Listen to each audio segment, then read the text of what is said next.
Conecto nueva vida y me lleno de alegría porque sé que todo va a estar bien. En mi casa, en el auto, de camino a donde sea, entre todo lo que hay que hacer.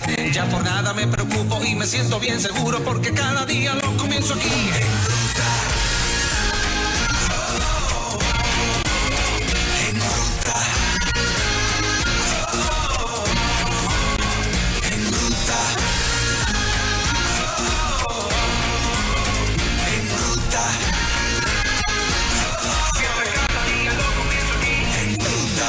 Listos para continuar este buen contenido cada mañana para evangélicos, católicos y gente que no asiste a ninguna iglesia. Nueva Vida 97.7 en ruta. Y hablemos de sexo, ¿por qué no? Aquí está Joel Ventura con nosotros. Buenos días. Buenos días, Fernán, Juan Carlos y toda la gente que nos ve por la televisión, nos escucha por la radio. Bienvenido a tu casita. Gracias y agradecido siempre de este privilegio de estar aquí con ustedes. Claro que sí, nosotros de ti que sacas este tiempo para bendecirnos. Hoy el tema, como siempre, bien relevante. Cuéntanos un poquito. Mira, el tema de hoy es la adicción, el principal problema de salud pública.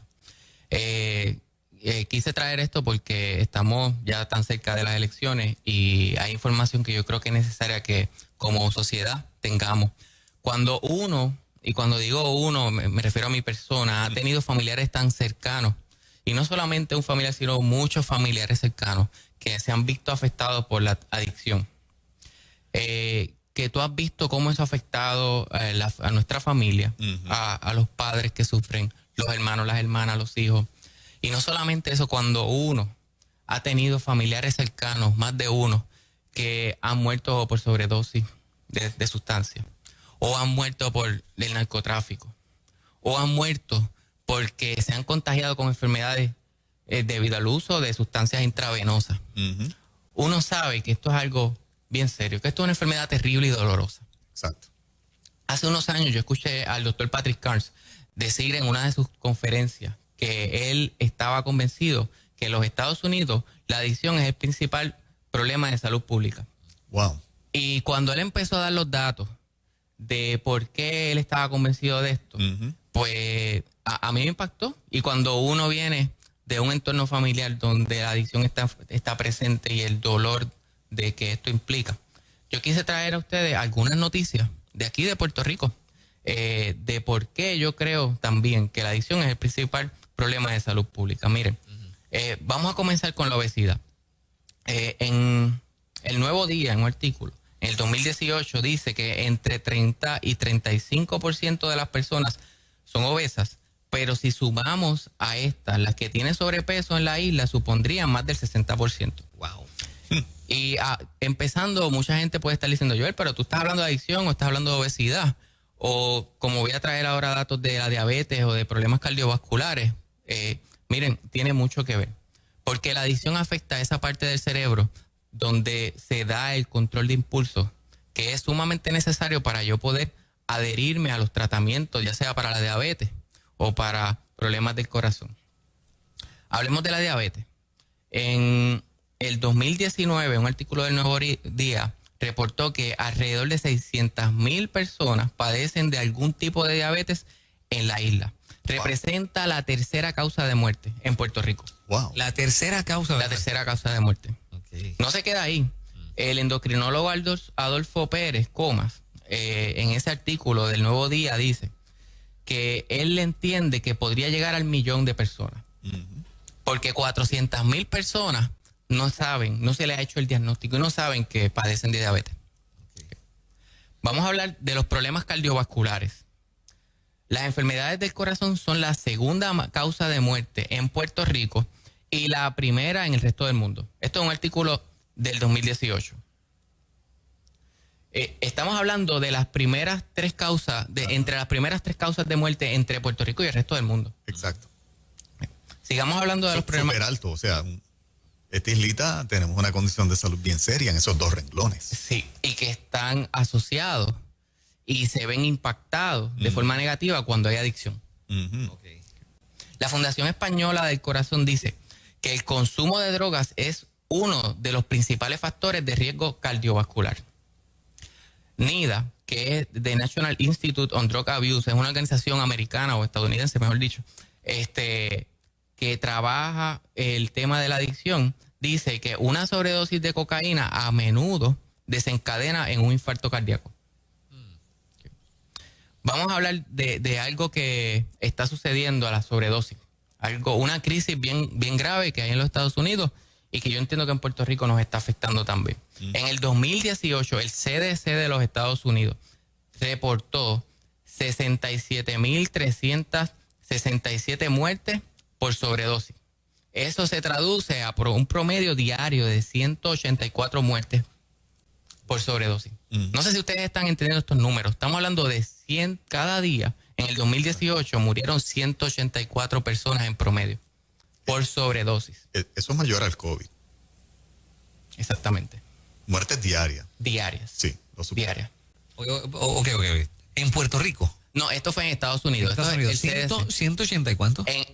184 muertes por día por sobredosis. Eso fue en el Por 2018. Ah, ¿Sabes cuánta gente murió en Puerto Rico por sobredosis en el 2018? ajá. ¿Ustedes tienen la data? No, yo no tengo idea. No. Yo tampoco. Así estamos. Yo traté O de sea, no buscar. existe la data. El Estado que se supone que recoja esa data, Por lo menos yo no la encontré. Yo encontré en la de hace AMSCA. 2 años atrás. Exactamente. Yo encontré en AMSCA datos desde el 2000 hasta el 2015. Wow. Ok. Y miren esto, miren qué interesante. En el 2000 fueron reportados, según AMSCA, 436 muertes por sobredosis. Luego en el 2001, 417. Miren cómo va descendiendo los números. En 2002, 383.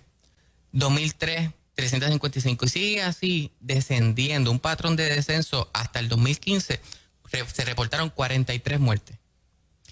Y yo me tengo que preguntar, ¿será fidedigna esta data? Exacto. Cuando estamos viendo que hay una crisis declarada por el gobierno de los Estados Unidos y por el CDC. Ajá. Y entonces, ese problema de falta de data fidedigna es uno craso, porque si tú no tienes esos números, si nosotros como pueblo y el gobierno no tiene esos números, no puede atender un problema que no está reportado. No va a estar en la política pública de ningún gobierno. Ujú. Porque no señala que es un problema serio. Exactamente.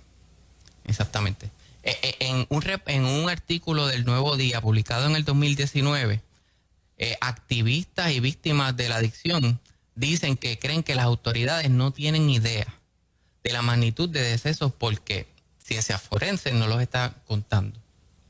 Okay. Y la adicción tiene una alta relación con la accesibilidad, con la disponibilidad. A mayor acceso a cualquier cosa, puede ser a la pornografía, puede ser a los videojuegos. Hablemos de la pornografía. Antes del internet, la edad promedio en que un menor de edad se exponía, que veía por primera vez pornografía, no porque lo que estuviera buscando, era a los 12 años. Después del internet bajó a los 9 años. Y expertos dicen que ya eso bajó extraoficialmente a los 6 años. Wow. ¿Por qué? Porque es gratis. Qué fuerte. Es gratis. Es accesible, está al alcance de un botón. Sí. Sí. Hay un mercadeo, o sea, la pornografía, igual que un producto, busca al candidato, al usuario, al posible usuario, al potencial usuario. Lo mismo sucede con cualquier cosa que haya demasiado acceso. Mientras más acceso, si despenalizamos o legalizamos la sustancia, en ese proceso de legalizar se cambia los términos por unos más bonitos o menos, como sucedió con la marihuana, más flexibles, menos dañinos.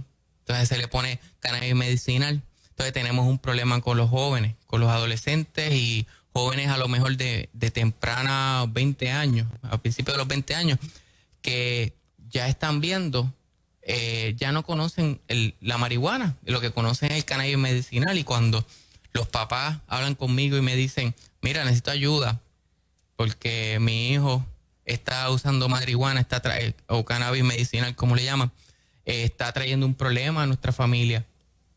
Y cuando uno habla con ellos te dicen, no, yo lo que estoy usando es cannabis medicinal, esto es una planta, esto no hace nada. Y cuando uno les pregunta, sí, ¿tú tienes licencia? de cannabis medicinal está yendo a los dispensarios y me dice, no, yo la compro, yo la consigo en el punto. ¿Tú sabías que la consiguen, que en el punto la venden? Y yo me quedo como que, wow, ¿de qué estamos hablando? Porque es económicamente atractivo para el gobierno y para el país, entre comillas.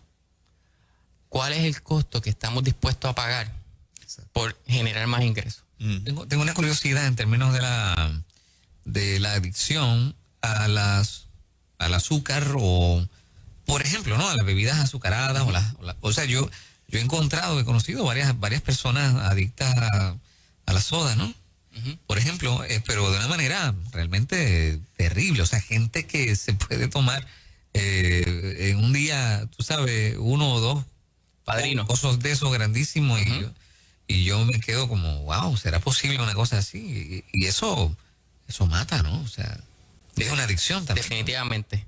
Es parte de las conductas adictivas. Se minimiza porque es un producto, qué sé yo, parte de la alimentación de un montón de gente, pero realmente puede convertirse en un problema serio. Sí, y sí se minimiza lo que son las adicciones de proceso, que son las adicciones que no son a sustancias. Hay una división entre los profesionales y los médicos. No hay un consenso, hay una serie de profesionales que están de acuerdo de que las adicciones, y de hecho la Asociación Americana de Medicina de la Adicción en el 2013 o 2012 redefine la adicción e incluye que no solamente las sustancias pueden ser adictivas, sino que las conductas también lo pueden ser. Pero cuando hay una división tan grande, y yo acá atando cabo o llegando a mis propias conclusiones, pienso que es un negocio donde le conviene a las industrias que cabildean o promueven el consumo a lo mejor del azúcar procesada. Y entonces pues hay médicos que pues lo respaldan. En el ambiente político cada día vemos más propuestas simpáticas a hacer el consumo de las drogas como una parte del plan de gobierno para allegar ingresos, nuevos ingresos, y se le quita el estigma, se le sigue quitando el estigma de adicción y de peligrosidad. Sí, definitivamente. Y no solamente que se esté hablando a lo mejor desde un punto de salud mental, se está hablando de una forma recreacional. Eso es lo más que a mí me preocupa, porque si se estuviera hablando desde una forma a lo mejor salubrista o de una forma donde, ok, vamos a quitar la penalidad, las penalidades para poder, pero vamos a proveer un tratamiento donde hayan trabajadores sociales, consejeros, médicos que estén involucrados en el proceso, pues es una cosa. Pero el decir que Puerto Rico podría ser un atractivo turístico para el uso de marihuana recreacional, a mí me preocupa mucho. Es bien loco, ¿no? Porque las calles están llenas de tanta, o sea, basta con uno salir de aquí a la avenida, ¿no? Y uno puede ver que cada vez son más jóvenes la gente que está en las calles afectadas por la droga. O sea, ¿qué se le ocurre que todo eso puede ser bueno o legalizado? Y en los lugares que se ha establecido, Angie lo ha discutido aquí, se ha disparado el consumo y las situaciones de adicción han aumentado. Las visitas a los hospitales por intoxicación, particularmente por la marihuana, que ahora es tan potente, a muchos jóvenes terminan con unas reacciones adversas en una sala de emergencia de un hospital. Y eso no se discute a nivel de noticias y no se discute a nivel público. Por eso son los hechos. Sí. Y si tú le sumas que quieren legalizar de forma recreacional la sustancia, pero también la prostitución, Exacto. es una serie de propuestas que definitivamente yo creo que nadie quiere para sus hijos. Es una mezcla venenosa, mortal para cualquier país que vaya en esa dirección. Y aquí las plataformas políticas de distintos partidos ya lo proponen. Así es. Así es. Porque económicamente es atractivo. Económicamente hay gente que está cabildeando por esto, porque es un negocio. Y se repite que el supuesto de que entonces eliminas el narcotráfico, lo que se ha probado es que es lo contrario. O sea, siempre va a haber el negocio paralelo del narcotráfico porque el Estado o lo que se legalizó no da abasto para la demanda. Por lo tanto, tiene dos industrias paralelas, la que el Estado legalizó, más la subterránea que siempre ha estado ahí, el narcotráfico que siempre ha estado ahí, o en el caso de la prostitución, pues más prostitución, no solamente las zonas rojas que el Estado estableció. Eso es lo que han vivido distintos países del mundo. Y todo promovido por el gobierno, ¿no? O sea, exacto. El propio gobierno auspiciando y promoviendo y creando nuevos traficantes. Pues yo escucho la historia de la gente que tiene estas licencias y recibe esta cosa para revender. Entonces se convierten en traficantes. No solamente entran al negocio de la nada, ¿no? No solamente eso, que el consumir el cannabis medicinal en estos dispensarios, eso no es barato. Eso es más costoso que comprarla en el punto. Y entonces, si tú nunca has consumido marihuana y de momento, como a mí me sucedió, yo hace como 3 años atrás, cuando trabajaba en el CREA, me dio se me aceleró el corazón durante toda una noche, yo no pude dormir y se me aceleraba y se me desaceleraba.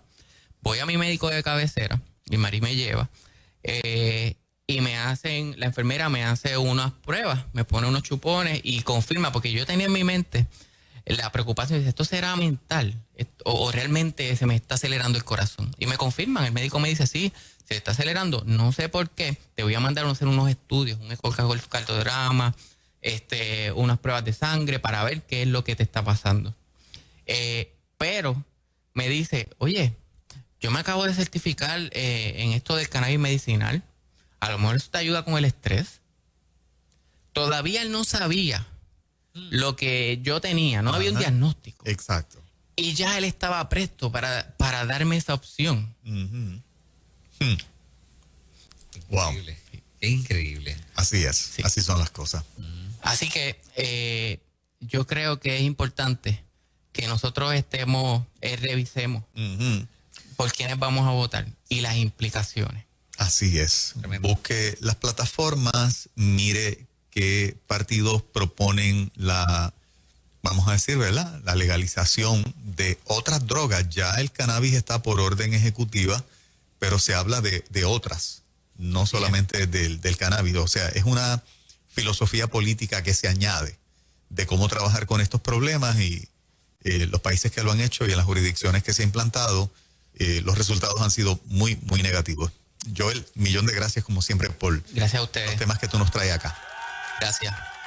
Quería mencionar, tengo una hermana en Cristo que me pidió que anunciara este sábado 31 de octubre a las 8 de la mañana. Se quieren reunir una serie de hermanas, mujeres en la brecha, para orar por la niñez y por lo que está sucediendo en Puerto Rico. Si alguna de las mujeres que nos escuchan están interesadas en más información, pueden enviar un mensaje de texto al 787-633-3214. 787-633-3214. Interesante lo que este oyente nos envía, Francisco Sí. J. Alvarado. ¿Lo viste, Fernán? Lo vi, le estoy preguntando la fuente, pero wow, increíble esa data, ¿no? Puerto Rico hay 1.500 puntos de droga y más de 110,000 adictos. Wow. Pero 110,000 adictos. Impresionante. Tenemos un problema serio y si seguimos con esta filosofía de cómo se trabaja con el problema de la adicción, que es haciéndola recreacional y facilitando, ¿verdad?, el cómo se provee, dizque para añadir ingresos al Estado y al mismo tiempo quitarle negocio al narcotráfico, pues se ha probado que esa no es la forma. Y cómo el narcotráfico, que es algo que no se atiende a hablar, cómo el narcotráfico explota a los niños, la trata, y el narcotráfico tiene una relación bien alta. Porque a quienes están en estos puntos de drogas, muchos de ellos son menores de edad. Correcto, Sí. así es. Bueno, qué tema gracias, Joel, una vez más. Sí, Y gracias a ustedes. Aprovechamos para dejarles saber a la gente que vamos a estar hablando con Adanora Enríquez de Proyecto Dignidad, que es la figura del momento, porque anoche Sí. se votó en el debate. Así es. Ya mismito la tenemos acá vía telefónica, no se vayan. Esto es lo próximo aquí en Ruta Nueva Vida 97.7. Buen contenido todo el tiempo.